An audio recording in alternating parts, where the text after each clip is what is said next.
दिक्कत कर रहा है, तू हमारी सारी रात नहीं सुनी। फिर उसके बाद में उन्होंने मेरे साथ, वो पटेल बैठे 4-5 आगे कुर्सी पे, मैं जानता नहीं कौन कौन से पृथ्वीराज क्या नाम ले रहे थे हुए, और 1-2 आसपास का गामन का भी हत्या, सब बैठा। उनने की मादर चौथन की बाढ़ में काटो। फिर वह बाबा ने मेरा बाढ़ काट दिया है और मूछ काट ली। वहाँ के बाद में मैं बैठे रही हूँ। फिर उन्होंने किया कि इनका बाप का न काटो। फिर यहाँ का बाप पापा का न काट बकी, तो मैं मन से बैठे बैठे रोवा लग पड़ा हूँ। फिर उनके बाद में साहब मेरे साथ ऐसे सलूक करे, उन्होंने मेरे बाढ़ काट लिया। और वहाँ के बाद में मुँह पर कच्छी नहीं उपजी, मैं परेशान हो गया मन से। तो बाबा पंच पटेल और मेरी बस्ती माता, मेरे सर्व समाज के बताओ, मैं तो आपसे यही चाहता हूँ कि मुझे न्याय दो। अगर मेरे सम्मान गया, बाढ़ काटे, मेरे मूछ काटी है उन्होंने और टकली किया है मुझे वहाँ पे, तो मैं तो किस प्रकार से इस समाज में जीऊँगा, आप बताओ मुझे। आप मुझे या तो इच्छा मृत्यु का वो दे दो कि आप इच्छा मृत्यु का अनुमति दे दो, मैं तो इच्छा मृत्यु कर लूँगा। या फिर आप मुझे ऐसा न्याय दिलाओ कि इस बस्ती में, समाज में कभी भी कोई के साथ, किसी भी गरीब के साथ ऐसा अन्याय न हो।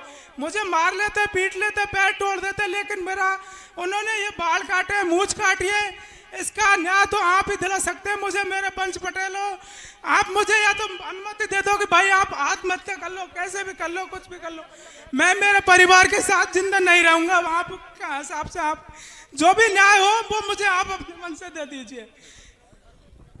देखिए पंच आदरणीय अध्यक्ष महोदय, ये थे मिस्टर नरेश मीणा, जिस बच्चे का संबंध हुआ रहा था उससे छोटे ब्रोदर। अब मैं बहन रीना जी, आप खड़े हुए हैं, ईमानदारी से कम समय में आप बात रखें। आपके संग का वार्तालाप हुआ था? नहीं, ठीक है, मना कर दिया पंच ने। अब शांत सुनो रिश्तेदार जी। ठीक सर, हाँ, लड़की को बोलने की इजाजत नहीं है सदन की ओर से। धन्यवाद सर जी। हाँ, आप बोले, अब अपनी बात रखें। आदरणीय अध्यक्ष महोदय, मेरा नाम मान सिंह मीणा, मैं खगवाना से हूँ। ये बाबूलाल जी हैं ना, मेरे साड़ा हैं साहब। बिल्कुल आपको नरेश ने जो बात बताई है वो बिल्कुल ही सत्य है, इसमें 1% भी झूठ नहीं है। हेलो, हाँ, आदरणीय अध्यक्ष महोदय, मेरा एक छोटा सा निवेदन है। इनने जो बयान दिए हैं इसमें थोड़ी संशय है कि आप कौन कौन गए थे, ये बताई गुने को। हम 4 थे, 10 थे, हमने 25 और 50 तक सुन रखी है। तो आप एक बार खड़े हो गए। हमें ये पहली बात तो बयान पूछे जाते हैं। मैं मुनीराम से निवेदन करूंगा कि बयानों को पूछा जाता है। एक आदमी खड़े होकर, जैसे उस भाई साहब ने कहा था कि बयान शॉर्ट होने चाहिए, पूछे जाते हैं, अपने आप ही पूछने में इसका तरीका आ जाता है। तो मैं निवेदन करूंगा दोबारा भाई से कि कितने आप सदस्य थे, कितने औरत थी, कितने आदमी थे, और आपने मना कब किया था? कि बच्ची आई थी तब मना किया था कि बच्ची न आने से कुछ पहले किया था?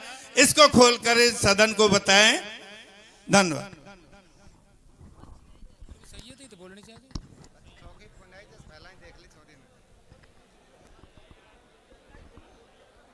हेलो, हाँ, पंच महोदय एवं पंच महोदय एवं सभी बस्ती के समाज, हम गए वहाँ 17 लोग हैं, 3 तो बच्ची और हम बाकी के आदमी हैं।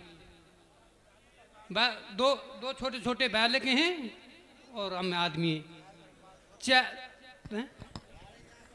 हम तो 12 हा, 3-4 ब्रह्मबाज का हा वो है ना, पंच लोगों को। और बच्ची हमारी उस टाइम गई है देखने के लिए, उनको बच्ची दिखाई नहीं। बच्ची ने बहुत बालाप कराया उनसे, बच्ची बताओ, बच्ची बताओ, बच्ची उसने बताई नहीं। उनने आगे बच्ची वो तैयार करके ला रही थी। जब हमारी बच्ची गई है, जब बच्ची ने जोरी जबरी से ही उनके बीच में बच्ची का मुंह देखा है, तो बच्ची हमारी वापस आके हमारे पास रोने लगी है। आदरणीय अध्यक्ष महोदय, मैं आपसे एक निवेदन करना चाहता हूं। आपने डिसीजन कब लिया था इस बात को? बोलो कि हमने तब लिया था, बोल बतला के लिया था कि एक जने ने लिया था? हेलो पंचों, मैं अर्ज करूंगा सदन की तरफ से कि बेइज्जती हमारी हो चुकी, बार बार बयान हम ले चुके।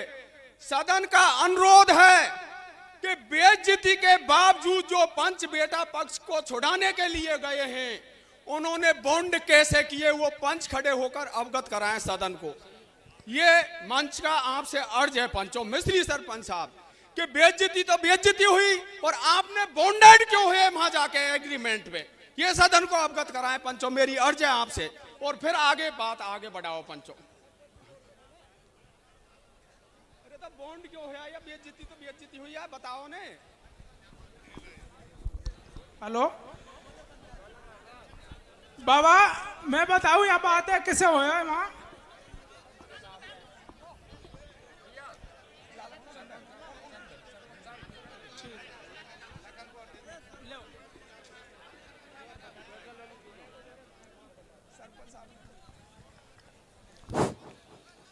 आदरणीय अध्यक्ष महोदय, समाज गंगा, देखिए पंचों, रौसी में मैं तो गया नहीं हूँ साहब, मुझे फोन जरूर आया लेकिन मैं तो बाहर था काम में। गए उन पंचों से पूछो आप, और उनकी नज़र में ये काम हुआ है।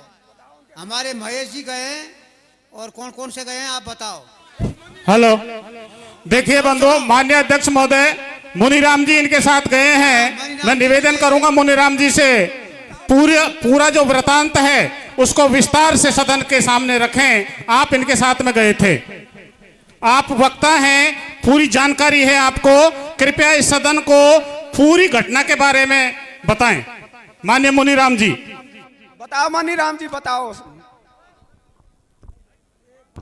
आदरणीय अध्यक्ष महोदय, अल्प समय में मैं मेरी ईमानदारी से आपके बीच में मन की बात रख रहा हूं। यदि उसमें एक शब्द भी झूठा हो तो पूरी करीरी के जो पंच गए थे यहां पर, वहां पर जो निर्णायक कमेटी के पंच थे, मुझे टोक सकते हैं। मेरा कोई अपराध हो तो मुझे बड़ी से बड़ी सजा दे सकते हैं। आपको अधिकार बनता है इस दास के ऊपर। आदरणीय पंचों, जिस दिन ये घटना हुई थी उस दिन घना कोहरा था और मैं ठीक 4 बजे के लगभग मेरे 3 रिश्तेदारों के साथ में नगर सीकरी चले गया था। मेरी किडनी में पथरी है, मेरे रिश्तेदारों को भी पथरी है। जब मैं नगर को क्रॉस किया तो मेरे गांव के आदरणीय भाई राम अवतार जी, जो पूर्व सरपंच राम प्रसाद जी के भतीजे हैं, उन्होंने मुझे फोन किया, भाई साहब आप कहाँ हो? मेरे गांव करीरी के मेरे मामा का छोरा रौसी में पकड़ के बैठा लिया और उनकी दाढ़ी मूंछ काट दिया, आप तुरंत तैयार होकर के आइए, हम वहां चलेंगे। मैंने कहा भाई राम अवतार जी, मैं आपसे 106 किलोमीटर दूर हूं, नगर सीकरी हूं, मुझे पहुंचते पहुंचते 1-2 बज जाएंगे।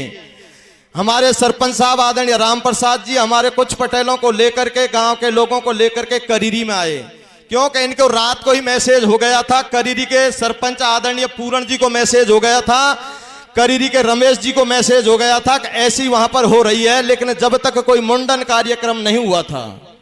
मैं आपसे निवेदन करना चाहूंगा, जैसे ही मेरा फोन कटा, करीरी के पटेलों का मेरे पास फोन जाना शुरू हो गया, मैंने कह दिया पंचों मैं वहां पर हूं, आप पुलिस भेज दीजिए, पुलिस से उन पीड़ित पक्ष को छुड़ाइए। लेकिन जैसे तैसे करीरी में मनमुटाव था। उस समय एक दूसरे से गाज में गिरने से डर रहे थे।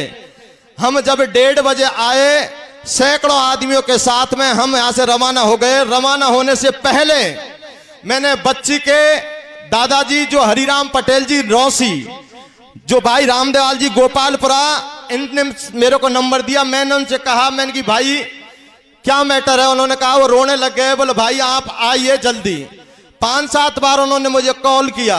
इसके बाद में भाई प्रेमराज जी जिला परिषद, मैं उप जिला प्रमुख है, उनसे मेरी दूरभाष पर बात हुई। उन्होंने कहा आप आइए। सीताराम जी सरपंच निवासी रौसी, उनसे मेरी बात हुई, बोला आप आइए।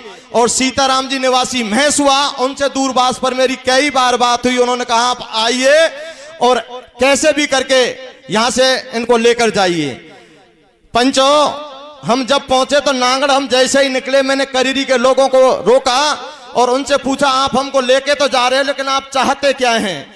उन्होंने कहा एन कैन प्रकरण, हमारी गांव की इज्जत वहां पर रखी हुई है, उनको छुड़ा करके पीड़ित पक्ष को लाना है। मैंने उनसे कहा पंचों, वहां पंच बहुत सारे इकट्ठे हो गए, बताए आप कह रहे हो आसपास के गांव एकत्रित हो गए। वहां कोई भी निर्णय हो सकता है, ये रिश्ता आपको रखना पड़ सकता है। करीरी के पंचों ने कहा हम रिश्ता रखेंगे, मैं सही कह रहा हूं, रिश्ता रखेंगे कही थी आपने। फिर मैंने कहा हो सकता है 1 रुपया में रिश्ता रखें, बोले 1 रुपया में रिश्ता रखेंगे। हमने उनसे कहा कि आप चलिए, क्योंकि हरिराम जी ने मेरे से यह कहा था मेरे 60-62 हजार के कपड़े खर्च हो गए, मैं कपड़ों को नहीं रखूंगा। हम लोगों ने वार्तालाप किया, मैंने कहा हो सकता है वहां पर कुछ पैसे खर्च हों। उन्होंने कहा पैसे लेके चल रहे हैं। जैसे ही हम पहुंचे पंचायत चालू हुई और पंचायत में सर्वप्रथम बेटी पक्ष की तरफ से मिस्टर हरिराम जी जिन्होंने बयान दिए, और बयान देने के बाद में बिचौलिया जो मिस्टर श्रीमन जी हैं निवासी ब्रह्मबाज, उनके बयान हुए। तब मैंने बड़ी हिम्मत बसार करके मैंने पंचायत से कहा, मैंने कि यदि पंचों की इजाजत हो तो मैं इस बिचौलिया के दोबारा बयान लेना चाहता हूं। मैं जैसे ही खड़ा हुआ, ये सदन गवाह है सारे लोग, भाई प्रेमराज जी उपजल प्रमुख ने मुझे ये कह करके बैठा दिया आप बैठ जाइए, बयान दोबारा नहीं होंगे। मैं बैठ गया। बैठने के बाद में तत्पश्चात पुनः मैंने खड़ा होने का प्रयास किया तो भाई राजपाल जी कैमरा, उन्होंने मुझे बैठा दिया, नहीं आप फैसला करोगे, करीरी और खेड़ी मिलकर के फैसला करेगी। मैंने पंचों से निवेदन में बैठ गया। फिर जैसे ही हरिराम जी बोलते हैं बेटी के वो हैं, उन्होंने कहा मेरा उचित न्याय जब तक नहीं होगा मैं पंचों को यहां से जाने नहीं दूंगा। तब इस दास को थोड़ा सा क्रोध आया। मैंने कहा ये आप ऐसा, आपका गांव की थाई गांव का न्याय ऐसे नहीं हो सकता, हम आए हैं तो हम बोलेंगे, आप कौन होते हैं हमें बैठाने वाले। तब मेरे साथ में भाई उपाध्यक्ष महोदय हैं हरि जी, भाई केशव किरुवाड़ा जी, जो भी अन्य पटेल थे, उन्होंने कहा कि मनीराम जी बोलेंगे।